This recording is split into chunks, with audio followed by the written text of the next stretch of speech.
It's a 60-minute drive for a 60-minute game. After all the miles we've traveled, we're almost there. After all the hours we've worked, one more can make us legends. After all.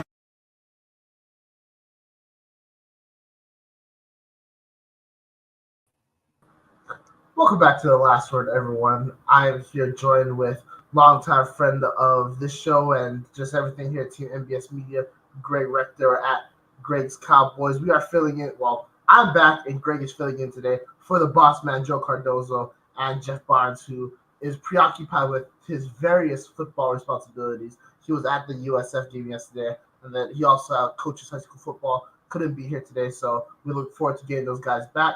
However, we did have a great slate of games. We're here to talk about it. Greg, your Notre Dame Fighting Irish won very convincingly against Central Michigan. Let's jump right into that game. Notre Dame wins 41-17. What's your takeaways? Well, I wasn't too impressed with the Notre Dame defense. Missing J.D. Bertrand made Coach Freeman decide to move Mr. Zeiser to the middle linebacker position, which didn't work out very well against the Chippewas. But Notre Dame, of course, had enough offense in their repertoire. Sam Hartman hit a couple of really deep passes, and that was basically all she wrote. So Notre Dame is 4-0. Yeah, absolutely. And the Fighting Irish have gone off to a great start. They're ranked in the top 10. If they go undefeated, they move into the college football playoff. The first test for them does come out this week. They do play at home against Ohio State. Ohio State went off to start off pretty slow today against West Kentucky. Then, obviously, took over the game in the second quarter. Went out, cruised to a pretty easy victory. This game is a rematch of last year's matchup where Ohio State was favored by a bunch of points. Notre Dame came in, kind of punched them in the mouth. Ohio State was able to escape with, I believe, a 10-point victory. Greg, how are you feeling when it comes to this matchup against the Buckeyes? I'm feeling a lot better than I did last year going into that Ohio State game, obviously. With Sam Hartman at the quarterback position and the way that offensive line will drill you into the ground, Ohio State's defense is in for a long day. And the way that Notre Dame has been using Estime and the other running backs, they're going to keep that football. And I'm not worried about Mr. McCord. Yeah, that's going to be the big thing is how does Kyle McCord play? I mean, with all due respect to TreVeyon Henderson, I believe Byron Williams, who I had an all-right game yesterday, they don't really have that dude at the running back position. And when they're going against a front seven like Notre Dame, you really need to have someone that can, really step up and take over. And I don't see that guy right now. Of course, I've always raved about this year's Notre Dame linebacking core, which is fantastic. They do have that guy Jean Baptiste. They transfer from Ohio State up front as well. It's going to come down to what Kyle McCord can do from the pocket because they're not going to have a lot of ability to escape and make plays. They're going to keep him contained. Marvin Harrison Jr. is one thing, but there is a kind of sort of an equalizing factor on the other half in Cam Hart. So this could be one matchup to take a look at. But when we look at the rest of the wide receivers, it's going to be very interesting the chess matches played between Marcus Freeman, Al Golden, and offense coordinator Brian Hartline from Ohio State of how they can design certain routes to open up receivers downfield. I think that Hartline is smart enough with Day to make it happen, but the question is, can McCord get the ball there? Because the window is going to be very small. I don't believe he can throw it timing. I don't believe he can throw it anticipation. I'm not really seeing the hallmarks of a great quarterback from him. Maybe that's just I'm not seeing it yet, or it might not be I'm not seeing it at all. I do know that if you have to put money on McCord having to put the ball on the money consistently to win this ball game, they're not going to win the ball game. So that's kind of be my big matchup to watch out for this game. Yeah, I think the secondary of Notre Dame has really, really played very well. And Cam Hart's name isn't really mentioned a lot when you watch those games. It's been the other guys who have all stepped up and made excellent plays. I think that I still don't like the way that the Ohio State Buckeyes offensive line gets off the ball. I don't like it at all. I think they're very slow off that ball. And the Notre Dame front seven is going to be in Mr. McCord's face. Yeah, I kind of have to echo the same sentiments. Before we move on to our next topic, I just want to add one last thing: is that Ohio State's biggest Achilles heel is playing against a rushing attacking offense. So we might not see Sam Hartman throw the ball a lot. That's because they're just going to grind away at Ohio State. And especially with this new era of the clock not stopping on first downs, I Yep. think possession is going to be the major critical tail into this game. If Notre Dame can dominate at least 65% of the time possession, I think they win. If they don't get to that mark, I think they lose. Of course, only time will tell. They also got punch in touchdowns instead of just settling for field goals as well. A lot to the storyline. We'll just have to wait and see. You have any final thoughts before we move on to our next game? No, I'm just I'm ready for next Saturday night. I'm ready for it. Yes. Well, Notre Dame now has a great quarterback in Sam Hartman, a great offensive coordinator in Jordan Parker, a far cry from last year with offensive coordinator Tommy Rees and quarterback Tyler Buckner. Buckner and Rees teamed up once again this year in Tuscaloosa, where they played today in South Florida against USF. It was a very disappointing performance for Alabama, especially offensively. Buckner looked horrible. Rees looked like he's out of his mind. I'm having to cipher through conspiracy theories on Twitter saying that they think that Tommy Rees set up Jalen Milroe to fail last week in order to start his guy, Tyler Buckner. Well, if that is true, it didn't last for long. Buckner was replaced by Ty Simpson. We have yet to know who's going to be starting for Alabama this week, as I believe they open up SEC play. Don't quote me on that. But what is your takeaway from this? Absolutely. It was dreadful all over. Offensive was dreadful. USF had their opportunities offensively as well, so Alabama's defense had their moments of lapses. The weather was awful. Like camera angles coming back from the delay was awful. Listening to Booger McFarland during the rain delay was awful. Everything was just awful. What did you take from this? The weather obviously affected the game, but even before the weather even came, USF was beating up on Alabama. Alabama is just not what everybody thinks they are right now. That's the bottom line, and everybody needs to understand that. Bottom line, the Alabama Crimson Tide are not as good as they think they are, or as most of their fandom thinks they are. And get used to it, because your days of dominating the SEC are over. And you know, their fans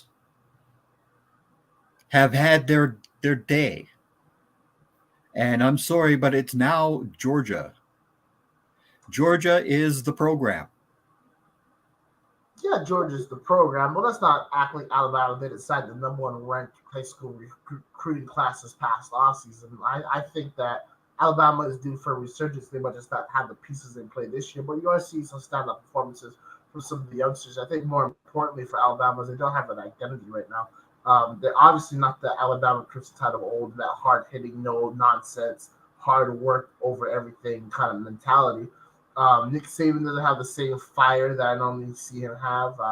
Tommy Rees is an inept offensive coordinator. We've known that for a long time. So why he hired him just calls to question his ability to choose good assistant coaches. Especially, what I think would happen is that he wanted something that was such a far cry from Bill O'Brien that he went for the complete opposite. But if you look at the success he's had, it's with creative offensive coordinators: Jim McElwain, Steve Sarkisian, Lane Kiffin. So on and so forth. Mike Locksley. So I think he just needs to find a new offensive coordinator after this season to build his offense back to what it should be. The constant running up the gut out of shotgun irritates the absolute daylights out of me. Like the fact that he didn't use Jalen Milroe in any type of effective way, as coach like Bobby Petrino has used quarterbacks like Lamar Jackson in the past. It really calls into question a lot of the decision making happening at Alabama right now, especially with Jalen Milroe, because it's like a square peg in a round hole. It's just not gonna work. I don't necessarily get it, but I think that this year might be the wake up call needed, and we just have to wait and see how they behave in SEC play. For some odd reason, they still have this random knack to pull out SEC wins. They don't play Georgia this year. Tennessee clearly isn't the same team as last year. LSU isn't the same team as last year. They play LSU at home this year as well. They also play Tennessee at home this year. Yeah. Ole Miss is not impressive to me at the moment. Mississippi State just got boat raced today. Arkansas just lost to BYU. So I would have pumped the brakes on it's the end of an era talk because there's a good chance Alabama could win the SEC West this year and face Georgia for a possible opportunity to go to the college football playoff. I just say pump the brakes, but as of right now, it's not looking good. No, and that's the bottom line. I mean, they just do not have their poop together, as the expression goes. And the defensive line had 5 fourth down stops. That was the thing that saved them, was those fourth down stops. Because USF, that was a question mark I had, was why are you trying to bully the bully? Yeah, I mean, it all comes back to that head coach, Alex Golich, who was the former offense coordinator at Tennessee's mindset of we're just going to do what we know. And that's how they're going to prepare to play in conference. So I guess he didn't want to stray too far from that. But it's a little troubling if you're a Bama fan for the defensive side because that's the same offense that Josh Heupel runs. If through some miracle, Joe Milton gets accurate over the next 4 weeks, or the kid Nico comes in and he plays really good, that's going to be a big question mark for them. I think that Dallas Turner and Cooley McKinstry are really good players, but they don't resemble the stars that Alabama has had in the past, and those two are supposed to be the top leaders of this defense. And it's really troubling because I don't see a first round pick anywhere on this Crimson Tide team at the moment. I heard a lot of hype coming about this offensive line in the offseason. They failed to live up to that. And you just kind of got a question. Everyone was calling for Milroe to get replaced against Texas. What if he was? Would the result have been worse? Did Milroe actually play better than we saw because he was just under so much duress every time he got the ball in his hands? We'll never know. But what I do know is I think for Alabama moving forward, 1, you got to look for a new offensive coordinator. 2, you need to put back Jalen Milroe at quarterback. And 3, put on tape from when Louisville smoked Florida State. Look at what Greg Roman does. Literally, Greg Roman would be the perfect offensive coordinator for Alabama at the moment because he knows how to use a guy like Jalen Milroe. I don't like Greg Roman as an offensive mind, but when you look at the personnel, it fits. Tommy Rees, it's just not a great fit for his personnel. His play calling is odd. And if this is the old Alabama offense that everyone keeps talking about, they never ran up the gut out of shotgun. It was always under center. Get back to putting the quarterback under center. Yeah. It's not a sin to put a quarterback under center. All right, quarterbacks need to be under center. That's how you diversify an offense. You have different launch points for the quarterback. You have different starting points for the quarterback. You can allow runners to actually run downhill. You can allow runners the extra second to see blocks develop. You can allow runners to see things from a much more advantageous perspective for the running back. I'm just going on about this, but we got to move on to another topic. Alabama needs to get your stuff together because the door to the college football playoff is still wide open for you. If you win out, you're 1 game away. So, yeah. Yeah, I mean they could still be there, but they're not in my top 10 right now. Yeah, fair. Well, it was an emotional day up in what do they call it? Chestnut Hill. Hill. Yeah, for Boston College. Mostly tried to red bandana game. I know you want to talk a little bit more about the history of that, but they played Florida State. Florida State now had a very impressive performance. They only won by 2 points. Boston College had an opportunity to win it at the end twice. Boston College committed, I believe, 18 penalties, a school record on the day. Jeff Hadley had some very questionable coaching decisions, and one of the penalties that sunk Boston College came on a 3rd and 5 play, in which if they got stopped, they would have had the ball back with about 1:30 remaining. What can you say about this game, Greg? It was just not the Seminoles there. No, and it was from the get-go. Boston College, if they didn't commit so many penalties, would have won this game. They just killed themselves with those penalties. They absolutely killed themselves, and it was awful to watch. Florida State's defense did not shine.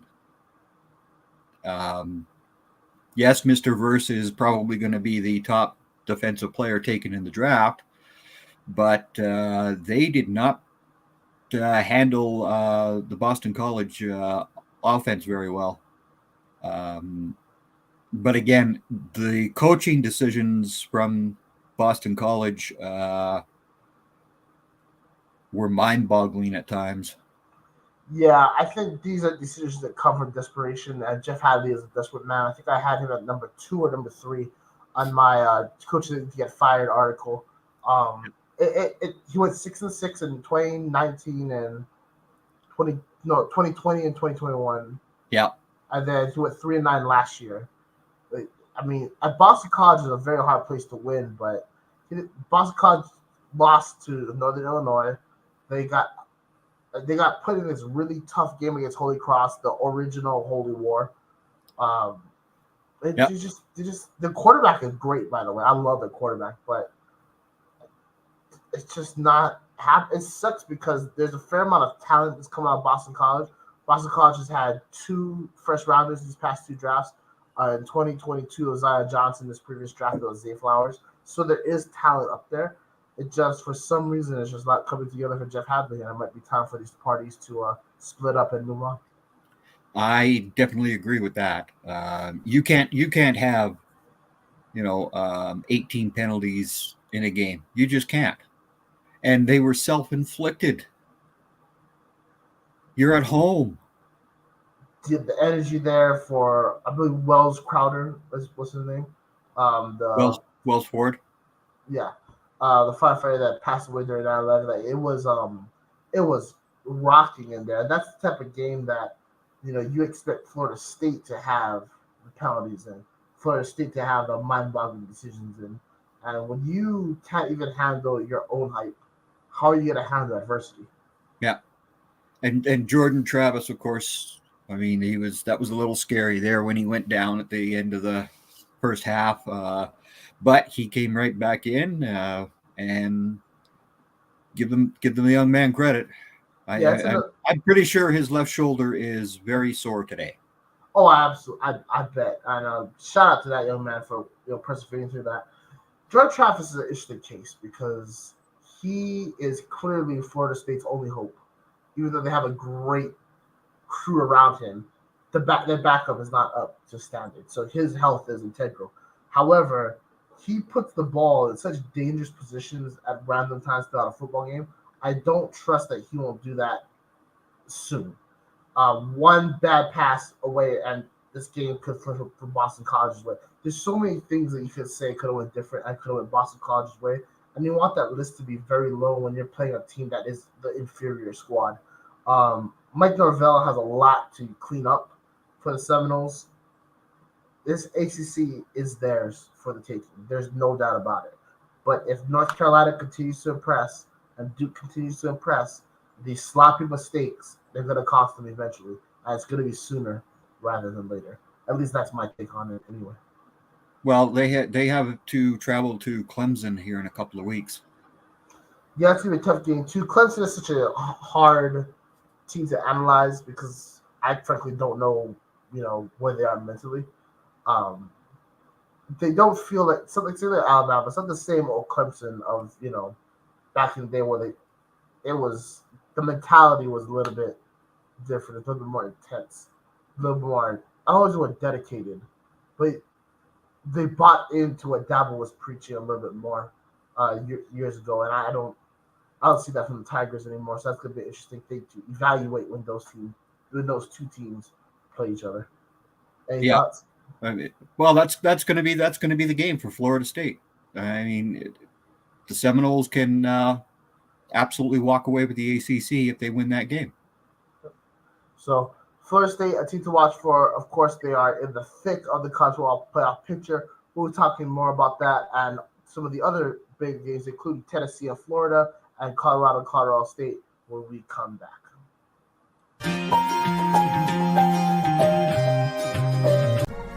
In 2006, we founded Yeti Coolers with a simple mission: build the cooler we use every day if it existed.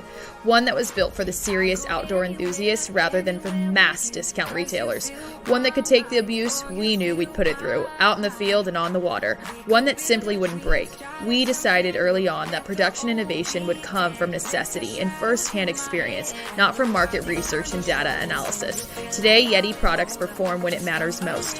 Whether that be an excursion into the remote Alaskan wilderness, chasing redfish on the Gulf Coast, or just getting together with friends in the backyard, we make gear that helps you stay out longer, travel farther, and live harder. Hashtag built for the wild.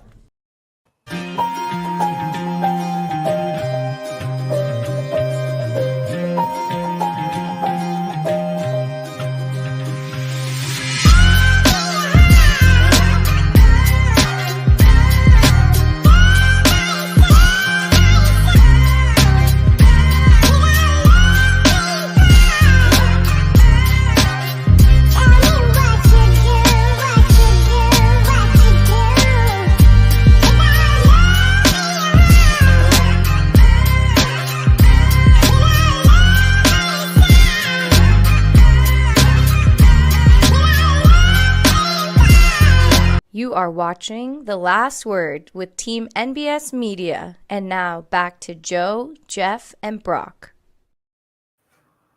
Welcome back to The Last Word. Instead of Joe and Jeff today, we are here with Greg Rector, Gray's Cowboys, longtime Team NBS member, contributor, Cowboy analyst, football analyst, NFL draft analyst, anything sports analyst. He has joined with us. We just got done talking about Notre Dame, Alabama, and Florida State, and some of their performances. Another major performance today was Missouri, who knocked out Kansas State via a 61-yard field goal as time expired. Obviously, the Wildcats are coming off a very successful season with Chris Klieman. They won the Big 12 last year, upsetting national runner-up TCU in the championship game. They were ranked number 15th entering this game against Missouri. Missouri has been looking for a quality win for a very long time. They got their first one in the Elijah Drinkwitz era. Elijah Drinkwitz was on a hot seat. Firmly is cold now. That could change with how they play in the SEC. Major win for them. They're in my top 25, Missouri. What are your thoughts on the game? That game was simply wild to watch. The Missouri Tigers, they roared, and the Wildcats just didn't have any answers defensively.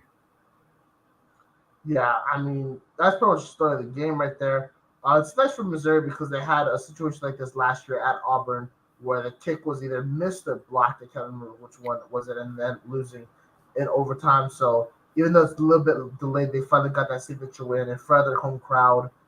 They entered the SEC with a punch of momentum right now. I mean, I'm not trying to jump the gun or anything, but as of recording, they look like they're tied with Kentucky for being the second best team in the SEC East behind Georgia. The next game we're about to talk about Tennessee and Florida. Neither team looked good in that matchup, but Florida finally was able to get over the hump this season. But Missouri, they're a curious case. They went to back-to-back SEC championship games under Gary Pinkel, but haven't been back since I believe 2016. They've become a bottom feeder at the conference since. Do you think that they can be competitive this year? I don't see how they're going to be competitive with the likes of Georgia. The rest of the East, though, they could compete against Kentucky and the rest of the SEC East. Yeah. So Drinkwitz went 5-5 in 2020. He went 6-7 with a loss in the Orange Forces Bowl in 2021. He went 6-7 with a loss in the Gasparilla Bowl in 2022. So he's averaging about 6 wins a season. He's already halfway there. As of right now, he's 3-0. They play Memphis next week.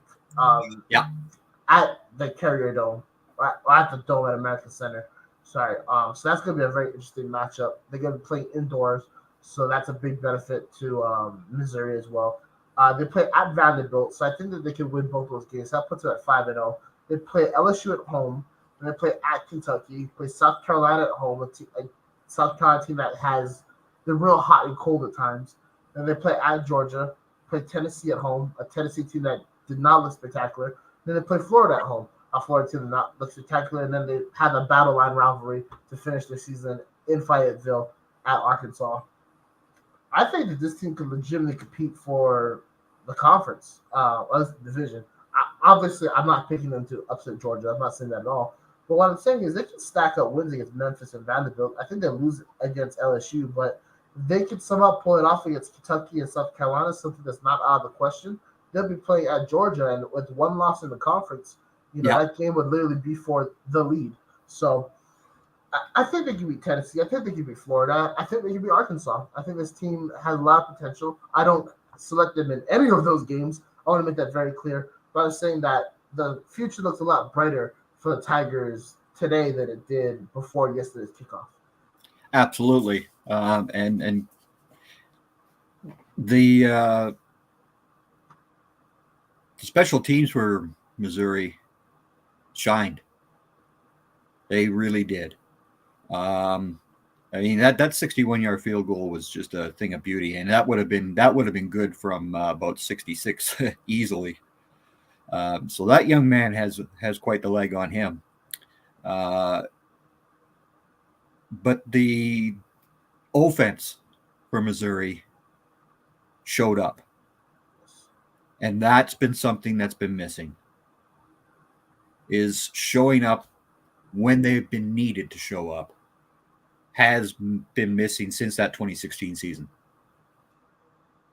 Yesterday, you saw that offense take the field, and they dominated the Kansas State Wildcats, which to me was a shock. That was a shock. I figured Kansas State would walk in there and walk away winning by at least 10 points, but no, didn't happen. Yeah, it was just another incredible storyline in the wacky world of college football that was yesterday.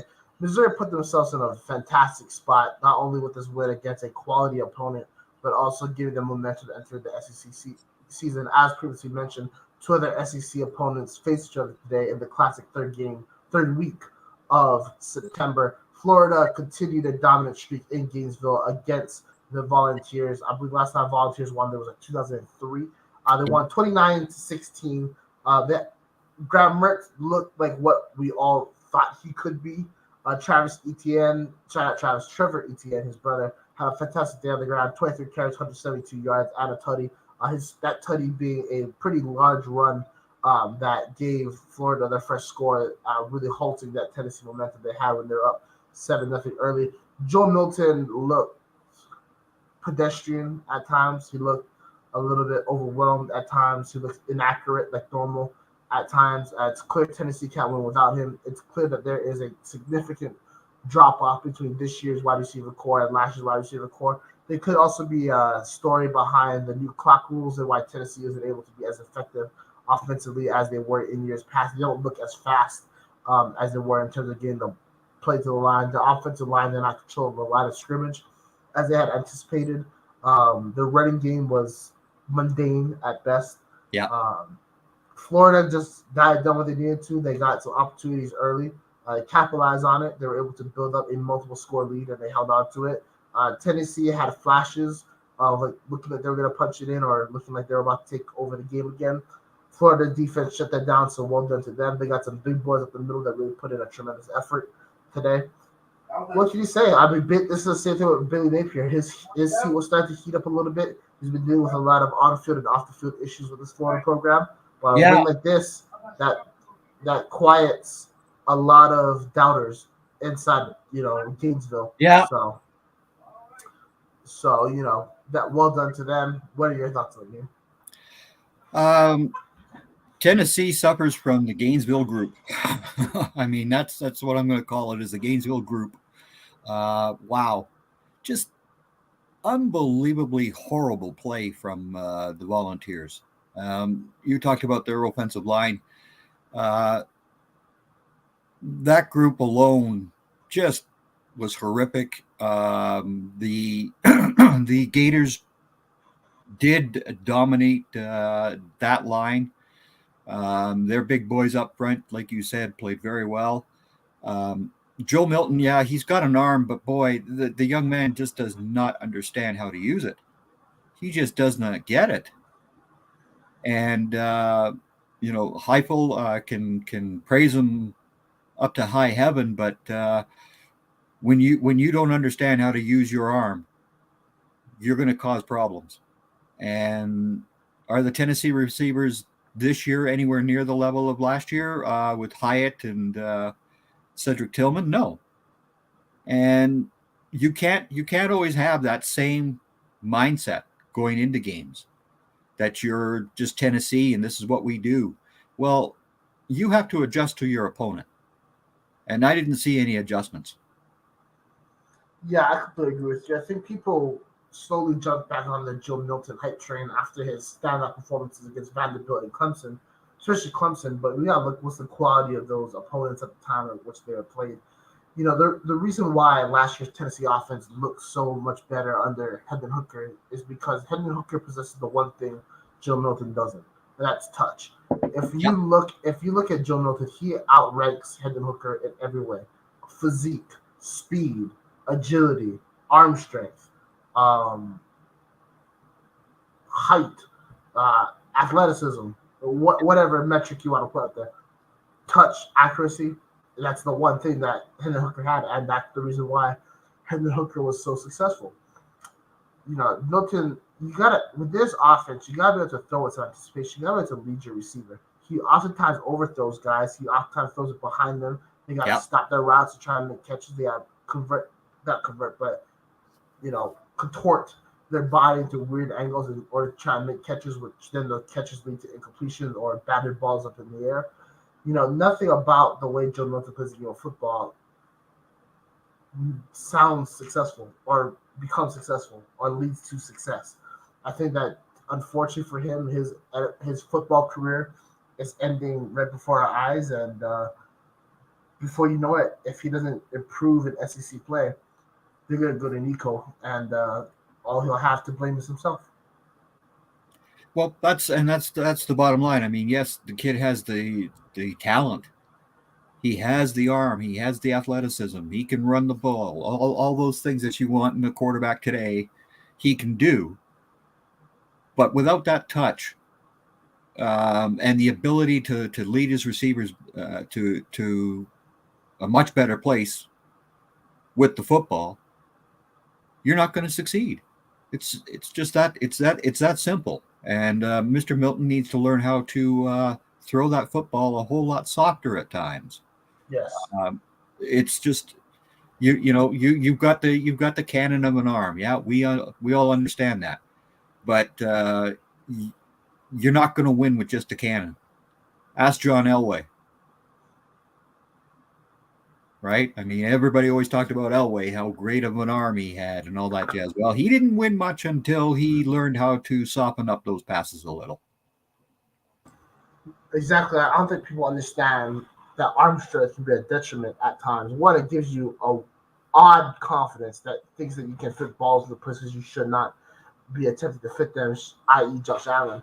But also, how is somebody supposed to absorb and then make a football move when they're catching a missile? It's just common sense. But yeah, Tennessee, they didn't look good against Virginia, and that's why I started having my concerns about them. They did not look good against Austin PVP, whatever you want to call them. Austin. Yeah, those guys. So, Florida is a bottom tier SEC team, and I know everybody in Gainesville is going to be like, "Oh, boo you, Brock," but it's the truth. You guys are. You guys did not look impressive against a Utah team that lacked camerizing. You guys played a lemon last week, and Tennessee beat themselves as much as you guys beat them. I think Florida is probably 3 steps above Vanderbilt in terms of their position in the SEC East, which is a historically weaker division compared to the Western counterparts outside of Georgia. And if you think that this is the game that's going to get you guys back in, championship conversation, you have bigger problems to deal with. As much as people want to celebrate this win, this is a really bad Tennessee team. We just were allured by their success of last year on their number 11th ranking, but they've been slipping on my ranking since week 1. There's not much more to say except this is this is a flash in the pan for Florida. Tennessee ain't good either. I had That's it, Tennessee. I had Tennessee to begin the year where people were putting LSU, That's fair. and That's and I really thought that Heifel had his program in place, but no, because of the quarterback. Yeah, I thought so too. I thought Joe Milton was going to take a big step up this offseason. I thought that Thornton kid was going to come in and be a major great replacement.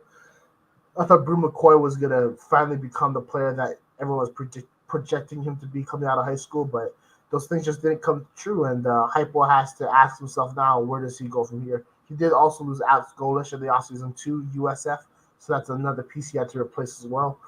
Yeah. And again, this new clock system, I think, is messing up Tennessee's offense. Fortunately for Tennessee, the season is still young, but they got some really difficult games ahead of them. So it's going to be very interesting to see how they handle this upcoming pressure and how quick will Hype be to go to Milton's backup. Yeah. Moving on to our last game, kind of the shocker of the evening, Colorado State. Everyone descended on Boulder this week. College game day, Fox Big Noon. The talk of the town. Everyone from First A to Take Z was is there. there. First Take was Pat there. Pat McAfee show was there. Celebrities were there. It was a huge event. Colorado State, even though they lost the ball game, ended up being the winners of this contest. Played a lot harder and a little bit dirtier than expected. Colorado did escape with a 43-35 win in double overtime. The quarterbacks had an absolute war today. Shedeur Sanders did throw his first interception of the year, but he did also throw 38-47 for 348 yards and 4 passing touchdowns, including the touchdown to set up the game-tying 2-point conversion. And then he also helped contribute 2 touchdowns in overtime as well. For Colorado State, they had themselves a dude as freshman Braden Fowler Nicolosi, went 34 for 47, 367 yards, 3 touchdowns, 3 INTs, including a pick 6 thrown to Shadow Sanders.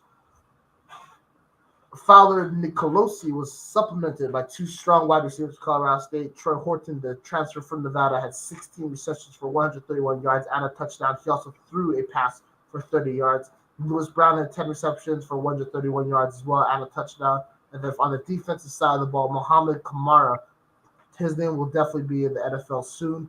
He had himself a whale of a game, continuously put pressure, and ended up sacking Shedeur Sanders twice. He had 5 tackles on the day. Constant animal getting after it. The offensive line had no answer for him the whole game.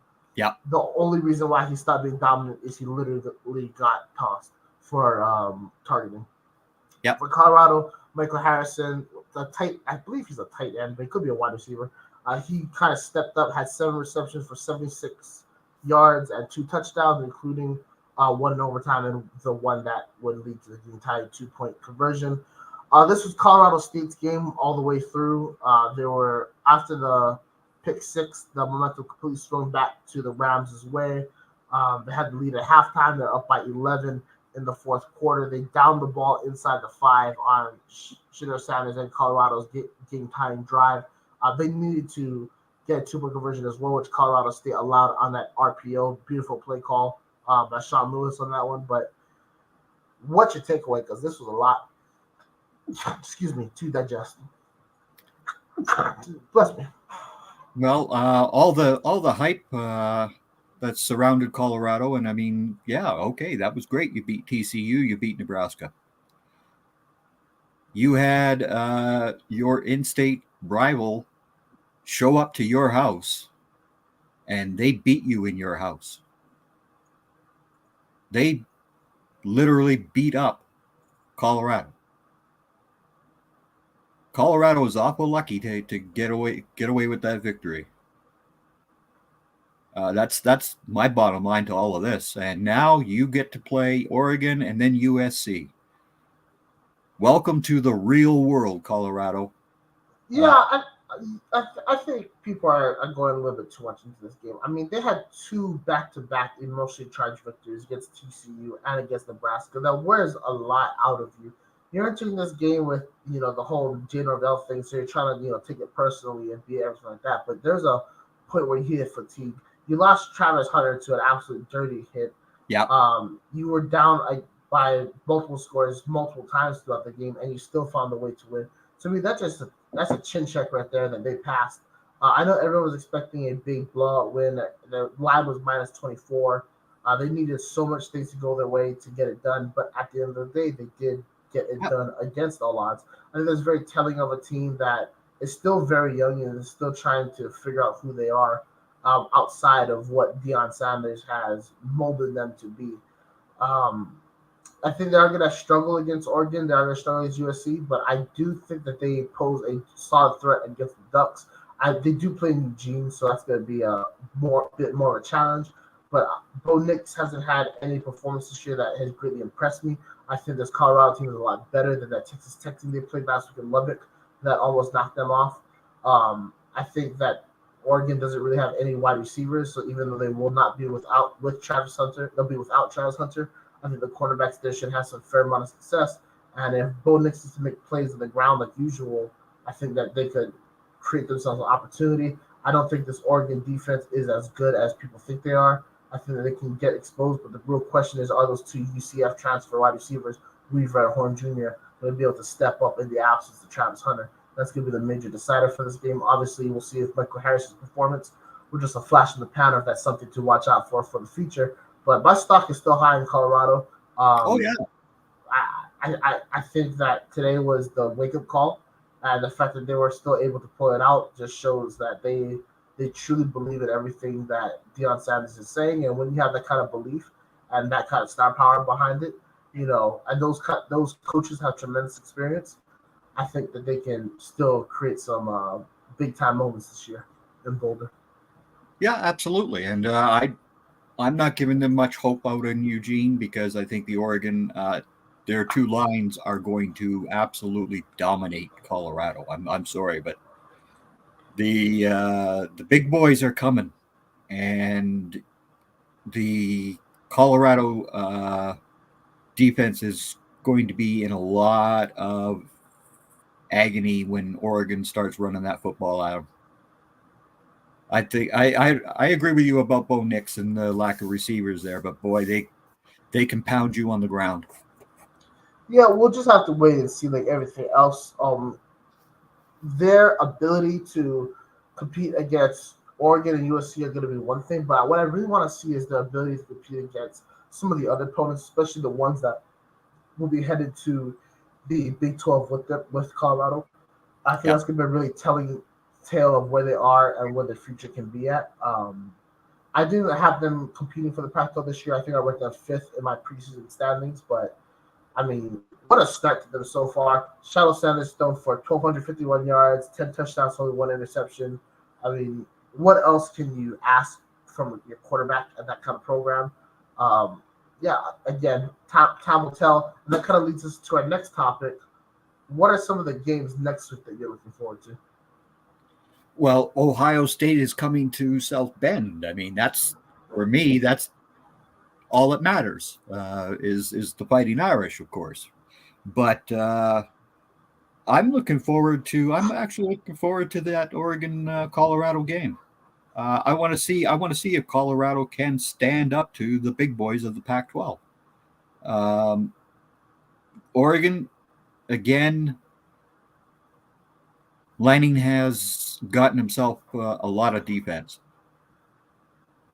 They are so solid on defense. So Shedeur Sanders is going to be in for a long night. Yeah, that's fair. And that's going to be one of many games that I'm, now referencing to as Chin Check Week this week 4. I mean, there are great matches all up and down the boards. The first one I want to highlight is going to be Florida State and Clemson. They play at 9 a.m. Pacific time. We already talked about Florida State. They just came off of an upset alert at Boston College this past week. Clemson is looking to get back into that national championship picture. A win against a team like Florida State would put them probably back to the top 10, if we're being honest. And then obviously to win the ACC, there's a solid chance they'll be in the college football playoff. Ole Miss and Alabama, both teams are kicking off their campaigns to try to win the SEC West. Ole Miss last year almost had Bama, but Jackson couldn't hit a broadside of a barn with the football. This year, he can hit the broadside of a barn, but it's still pretty inaccurate. They also have Spencer Sanders on the bench, so we'll see if that he can come into play as well. Ole Miss didn't have a really great performance against Georgia Tech today. They pulled away late. And Ole Miss hasn't really impressed me that much this year. Alabama, as we know, is in the midst of a massive quarterback controversy. They don't know who they're going to start yet. We don't know who they're going to start yet. No one knows who they're going to start yet. But that should be interesting to see. The game is played at Bryant-Denny Stadium. UCLA goes and plays at Utah. Both teams are 3-0. Cam Rising is expected to be back for the Utah Utes. Dante Moore continues to impress for the UCLA Bruins. The highest rated quarterback to ever commit to UCLA has just jumped onto the scene against Coastal Carolina and hasn't looked back since. He has thrown for 615 yards, 7 touchdowns, and 1 interception. Ball State transfer Carson Steele, the running back who I believe he led the FBS in rushing yards last year, has 30 catches for 243 yards and 2 touchdowns. And Cal transfer Michael Sturdivant, 9 receptions, 219 yards, and 2 touchdowns on the year for UCLA. Utah has their impressive victory over Florida already in the bag. They do play at the tough Rice Eccles Stadium. I believe Utah's defense and Morgan Scaley will be the difference in this one. However, do not sleep on this UCLA Bruins. And if you want to learn more, check out my stuff at Team NBS Media because I literally have an article that says do not sleep on UCLA. Moving on, we have Oregon, another Pac-12 matchup. Number 16, Oregon State versus number 23, Washington State. Again, the top 25 has not been updated yet, so these are the old rankings. However, both teams are 3-0. Both teams have had impressive starts to the season, and both teams have impressive quarterbacks. Oregon State has former Clemson quarterback DJ Uiagalelei, who has had himself a renaissance or a reinventing of himself since joining Oregon State. He has been playing worst competition that he playing at, but his offensive team fit him. Cam Ward has 986 passing yards, 9 touchdowns. He also has tremendous carries as well. They have 2 very underrated wide receivers at Washington State in Lincoln Victor and Kyle Williams. But that's another game watch out for. Iowa versus Penn State. Iowa this week had themselves a pretty impressive victory against Western Michigan. Brian Ferentz finally broke the 25-point mark so that there's that. And then Penn State, obviously, we already know Penn State. They had I would say, pedestrian victory today against Illinois. They dominated the game from start to finish. They just played Penn State football, run the football behind Allen and Singleton, 2 incredible running back. Have Drew Aller play within the offense. Have those guys like Chop Robinson. Just absolutely dominate the line of script. I mean, they got some boys on that defense. So this is a big eliminator for the Big Ten in terms of college football playoff contention. So that's a game to check out for. I believe it also is a whiteout up in Penn State. So everyone enjoys those. Shout out to Courtney, who is, feeling a lot better. Probably not as good as Penn State's feeling right now. Nittany Lions are 3-0 with a conference win. UCF kicks off their Big 12 game, or Big 12, appearance against Kansas State. The 3-0 Knights play, obviously, a team that lost to Missouri today. We expect Kansas State to come out with fire in their hearts. And violence on their mind. Boat race UCF, at least that's how I see it. Kansas State looks to defend the Big 12 title. And that kind of rounds it off for the top games that I see.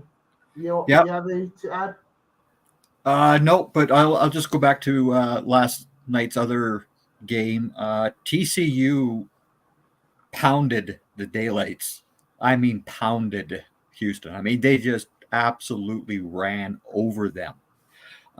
Sonny Dykes still has football players, folks. Just because they lost to Colorado doesn't mean that TCU is a horrible franchise, roster and all that other jazz. Yeah, they're horrible in different ways, but definitely not roster. Yeah. I mean, hiring Kevin Bryles shows a real lack of a moral code, but, there you are, right? But, TCU pounded. I mean, they just dominated absolutely every aspect of that game. Yeah, it's a weird case for Houston because Dana Holgorsen went 12-2 like 2 years ago. in the 2021 season with a win over Auburn in the Birmingham Bowl. Yeah. Last year was pretty horrible, not gonna lie. What you expected more because they had Clayton Tune and Nathaniel Dell. You thought they might be on something this year, and then they got smoked by Rice last week, which was a stunner for a lot of people. This week they look pretty poor as well. TCU still has some ballers. They play SMU, Dallas versus Fort Worth. What's not to love? This is gonna be a real interesting game. Winner goes 3-1. So for SMU headed to the ACC and TCU looking to reestablish themselves in the Big 12, this is a big game for their seasons coming up. Yeah, so well done TCU. Keep boat racing, people. Kendall Briles, please stop telling your dad to stop showing up to his son-in-law's football games in their uniform. Shout out Brett Venables. He has had to deal with like 2 different massive PR nightmares that are not his fault since his time being at Oklahoma. One is obviously, Kel Gundy dropping the N-bomb in a team meeting. And then now this one with Jeff Levy bringing his father-in-law, the infamous Art Briles, to the sideline wearing an Oklahoma shirt. That's always a solid thing to happen. Moving on to next week, BYU, who has looked horrible until today when they randomly beat Arkansas up in Fayetteville, will be playing against a Kansas team that started out great, had a horrible game this weekend to Nevada. Nevada is a horrible football team, and they needed the last second to beat them. However, both teams are 3-0. Both teams are unranked at the current moment. They could be ranked depending on this top 25, but a move to 4-0 will most likely get them in there.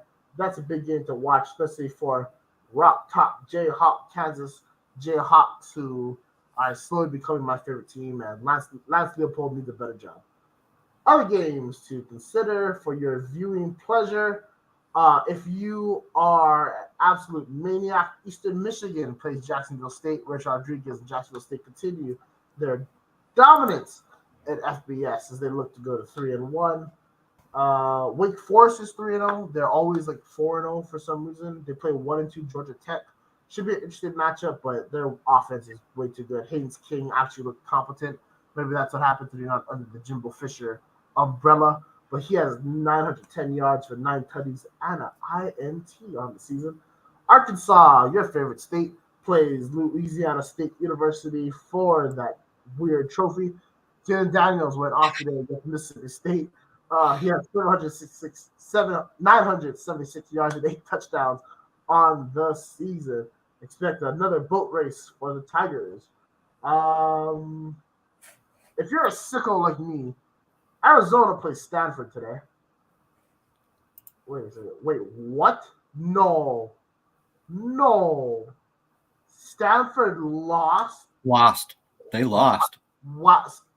The one game I didn't keep track of because I thought it was going to be a boat race for Stanford. They lost. Trey Taylor loses to his former school, Sacramento State of the FC. Also, shout out to FCS. FCS. I mean, Idaho boat raced Nevada last week and then had a pretty close game where they're up 17-0 against Cal in Berkeley this week. So, but wow. I mean, I'm not trying to point fingers. And of course, it's early in Troy Taylor's tenure, but I did say that Brett Brennan should replace David Shaw at Stanford, but no one thinks what I think. But that's all right. We're going to keep it pushing. If you don't enjoy your life, Oklahoma State plays Iowa State this week. Put a bet on Iowa State because it's funny. But realistically, both teams look awful. And, well, that game's going to end 13-10. And it's probably going to be Oklahoma State that wins it because that's the Mike Gundy effect. Shout out Iowa State for making a field goal that was called as a miss. That was something. Happened in the Cal game too, and that's why my -15 bet did not hit for the Golden Bears. But that's all right. Liberty and Florida International FIU. Liberty's 3-0. Florida International 3-1. Jamie Chadwell continues to have success with that interesting university, Liberty, and then Florida FIU. What can you say about them? I'm still trying to find the answer, but there they are, 3-1. Yeah. If you want to make fun of Jay Norvell some more, you might have to stop because Colorado State at 0-2 plays Middle Tennessee.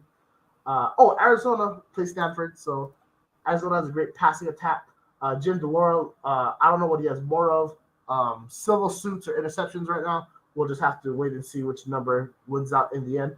Texas State, J.G. Kine and T.J. Finley continue their impressive run against the Wolfpack. If you have read Brock's top 5 coaches on the hot seat, Reno, Nevada's head coach Ken Wilson is number 1 on the list. He's 0-3 right now.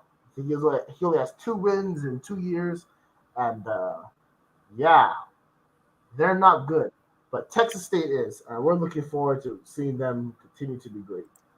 As we wrap up today's show, USC goes down to play Arizona State, who got absolutely railroaded by Fresno State. So that should be a close one, right? Moving on.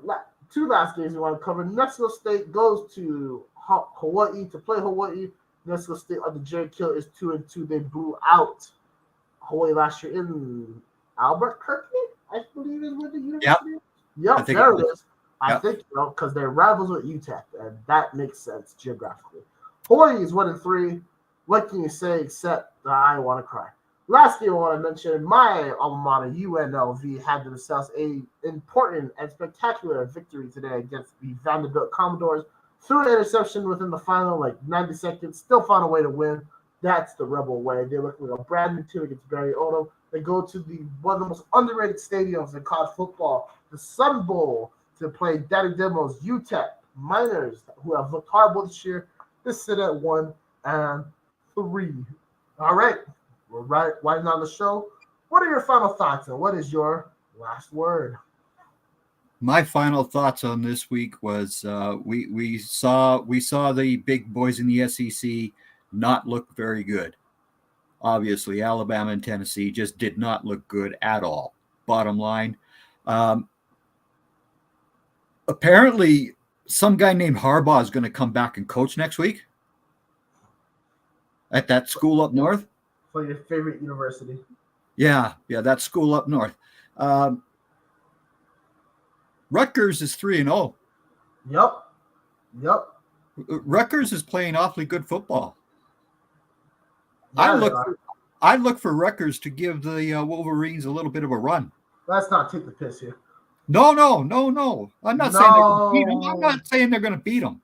I'm just going to say that the Rutgers is going to be more impressive than people think. Yes, they'll lose 35-7 instead of 45-7. It will be much more impressive. I think the team that's impressive is Maryland. Yeah. That's 3-0. Tamaloloa. They were down 14. They were down 14 zip and put up 42 points and just walked away with it. Exactly. Yeah. Wow. Mike Locksley, ladies and gentlemen, a king among men. Yeah, it was great. My last word is everyone sucks, man. I had this whole thing listed out for my college football playoff prediction. Alabama, Michigan, Georgia, and USC were my top 4. Alabama is 2-1 with 2 horrible performances. Georgia is Georgia. USC doesn't have a defense worth anything. Michigan is just blah. They just run the power O, and McCarthy, who has not taken the improvements that I had or thought he would. There's blah.